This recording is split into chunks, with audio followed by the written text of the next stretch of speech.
सोहत श्याम जो कैसी बनी सिर चूनर चोटी खेलत खात फिरे अंगना पग पे जनी बाजत पीरी कछोटी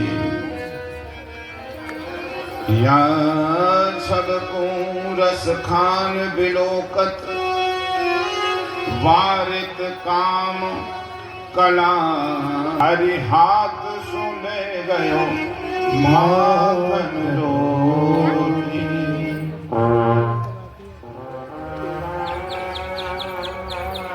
महाराज वो कौवा कितना भाग्यशाली होगा जो परमात्मा के हाथ से माखन रोटी को छुड़ा करके ले गया। उद्धव जी बोले मैया चिंता मत करो, मैं अभी जाकर के कृष्ण को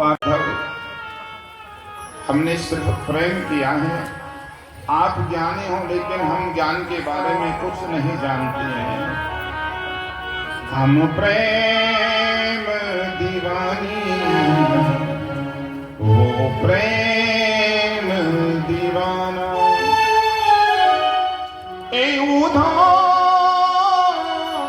हमें ज्ञान की पोथी ना सुनाना। हम प्रेम दीवानी, वो प्रेम दीवाना। हमने सिर्फ प्रेम किया है तो नहीं जानते। लेकिन उद्धव जी ब्रज गोपियों को ज्ञान के द्वारा समझा रहे हैं कि ब्रह्म निराकार है। निराकार है तो फिर माखन किसने चुराया? हमारे साथ रास किसने रचाया? गैया कौन चराने गया? आप लोगों की क्या राय है? ब्रह्म निराकार है या साकार है?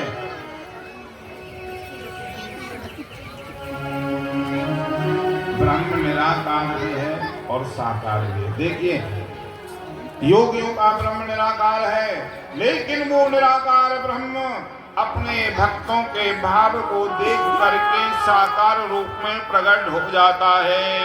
वही निराकार ब्रह्म कभी बारह बनता है, कभी वामन बनता है, कभी नरसिंह बन जाता है, कभी कुछ बनता है। जैसे जो जल है उसका आकार क्या है? जल का कुछ भी आकार नहीं, लेकिन अगर उस जल को पात्र में रखकर फ्रीजर में रख दें तो आकार बन जाएगा कि नहीं? ऐसे ही निराकार ब्रह्म अपने भक्त के भाव को देख करके साकार रूप में परिवर्तित हो जाता है। बहुत सुंदर कथा आती है। एक बार पूज्य गोस्वामी श्री तुलसीदास जी महाराज जब वृंदावन में आए तो गोस्वामी जी तो श्री राम जी के दास हैं, उनके इष्ट हैं भगवान राम जी, और यहाँ वृंदावन में आए। अब तो फिर चार धाम भी बन गए, वैष्णो माता का मंदिर भी और भगवान राम जी के भी श्री विग्रह सब जगह। लेकिन पहले सिर्फ बिहारी जी थे। अब गोस्वामी जी के इष्ट हैं राम जी, जगह जगह पर जाएं, लेकिन कहीं भी उनको सीताराम जी नहीं मिले। तुलसी जब पहुंचे ब्रजधाम, अरे ढूंढते ढूंढते हारी गए, पर मिले न सीताराम। तुलसी जब पहुंची ब्रजधाम, अब यहाँ सीताराम जी के तो दर्शन ही नहीं हो। जिन संत के पास में आए थे उन्होंने कहा चलो बिहारी जी के दर्शन कराएं, साक्षात कृपा करते हैं। चले गए गोस्वामी जी। बड़ी भीड़ लग रही बिहारी जी के दर्शन की। अब उस समय जो सेवक थे गोस्वामी जी, उनका नाम था परशुराम। उन्होंने ठाकुर जी का श्रृंगार करके और जैसे ही ठाकुर जी के दर्शन कराने के लिए पर्दा खोलने लगे तो दोहा बोला कि अपने अपने इष्ट को नमन करें सब कोय, परशुराम बिन इष्ट के नवे सो मूर्ख होए। बोले अब बिहारी जी के दर्शन तुलसीदास जी नहीं होते। लोगों में चर्चा हो, अरे भैया सबने झुककर के प्रणाम किया है लेकिन गोस्वामी जी ने नहीं किया। लोगों ने पूछा आपने क्यों नहीं किया? बोले यहाँ बात इष्ट की आई है। परशुराम जी ने कहा जिनके इष्ट बिहारी जी हैं वो सभी प्रणाम करें। मेरे इष्ट बिहारी जी नहीं है, मेरे इष्ट तो हैं सीताराम जी। अब लोगों में चर्चा हो गई, तो संत साथ में तो उनका कोई बात नहीं है, गोस्वामी जी आप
की जय। द्वारकाधीश भगवान की जय। मुख्य यजमान जी सुदामा जी महाराज का पूजन कर लेंगे।